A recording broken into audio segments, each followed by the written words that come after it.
Welcome back to the show, everybody. Now, I know what you're thinking. Trevor, why you gotta bring the mood down? We were just talking about that squirrel water skiing video, and you'd be right, that squirrel is going places. But today, we gotta dive into something a little less adorable, a little more explosive. We're talking about India and Pakistan. These two countries have a history that's more complicated than a WhatsApp group chat during election season. It's a story of colonialism, partition, and, you guessed it, wars. Over the next few minutes, we'll unpack the major events that have shaped this rivalry. Buckle up, folks, because we're about to take a wild ride through history, politics, and enough military strategy to make your head spin.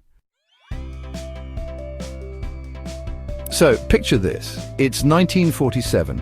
The British Empire is packing its bags and leaving India after centuries of, shall we say, complex rule.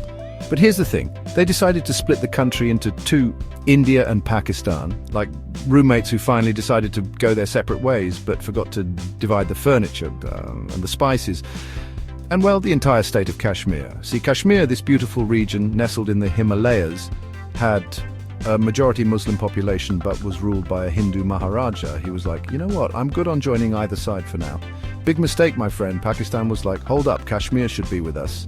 India was like, nah fam, it's ours. And boom! The First Kashmir War kicked off in 1947, just months after independence. It's almost poetic, isn't it? You finally get rid of the colonizers and then you start fighting amongst yourselves.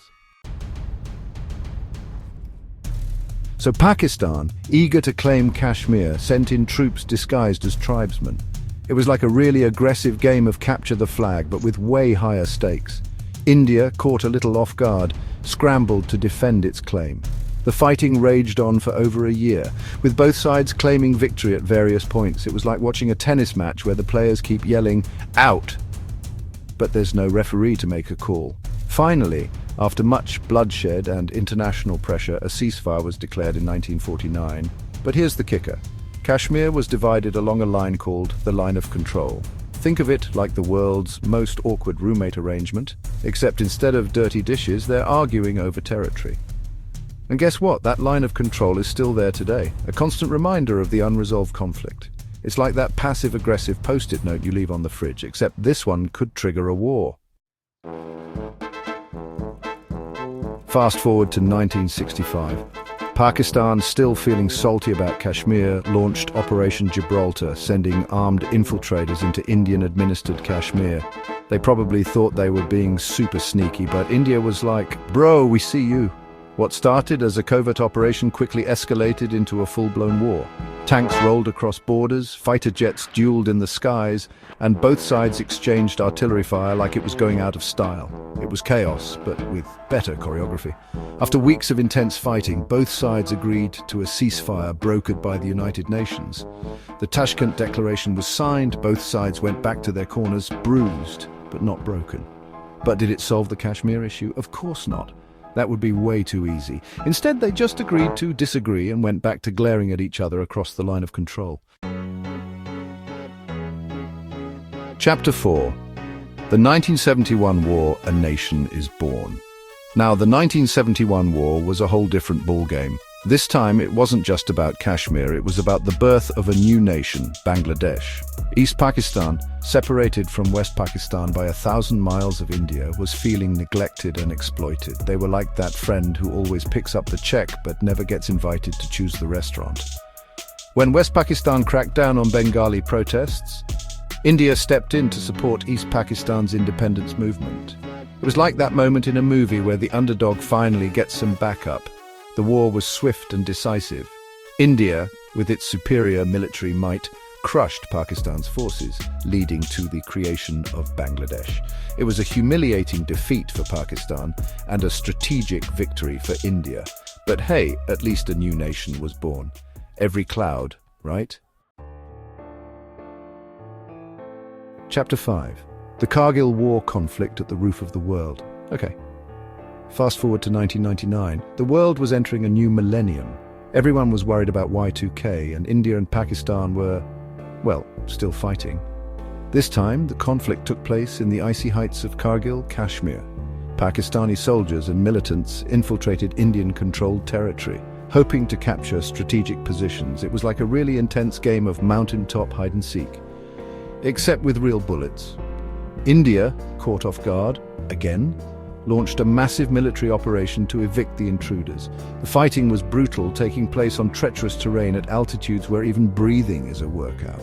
After weeks of intense fighting and international pressure, Pakistan withdrew its forces. But the Kargil War, fought just as the world entered the 21st century, was a stark reminder that the ghosts of partition still haunted the region. Chapter 6. Cross-border terrorism, a shadow over peace. Now, while the last full-scale war between India and Pakistan was back in 1971, it doesn't mean things have been peaceful. Oh no, my friends. Instead of tanks and fighter jets, the conflict has taken a new form: cross-border terrorism. India accuses Pakistan of harboring and supporting militant groups that launch attacks on Indian soil. Pakistan denies these allegations, but the evidence, like that suspicious stain on your shirt after a food fight, is pretty hard to ignore. These attacks, ranging from small-scale skirmishes to major terrorist attacks like the 2008 Mumbai attacks, have kept tensions simmering like a pot of biryani on high heat. Every time there's an attack, the two countries engage in a diplomatic dance-off, expelling diplomats and trading accusations. It's like a really tense episode of "So you think your country can diplomatically isolate the other?" And so the cycle continues. The scars of partition run deep, and the path to lasting peace remains as elusive as ever. Ultra a hope for peace. As we can see, the history between India and Pakistan is marked by a series of conflicts and ongoing tensions. While both nations continue to maintain a heavy military presence along the line of control, the hope for lasting peace remains a complex challenge. The shadow of partition still looms large, and the issue of Kashmir continues to be a major stumbling block. Until these core issues are addressed, the potential for conflict will always remain. But hey, let's end on a somewhat hopeful note. Despite the animosity and mistrust, there are people on both sides working tirelessly to bridge the divide. Maybe, just maybe, one day the squirrel water skiing video will be the most exciting thing happening between India and Pakistan. A guy can dream, right? Stay tuned for more in-depth analyses on global conflicts and their implications.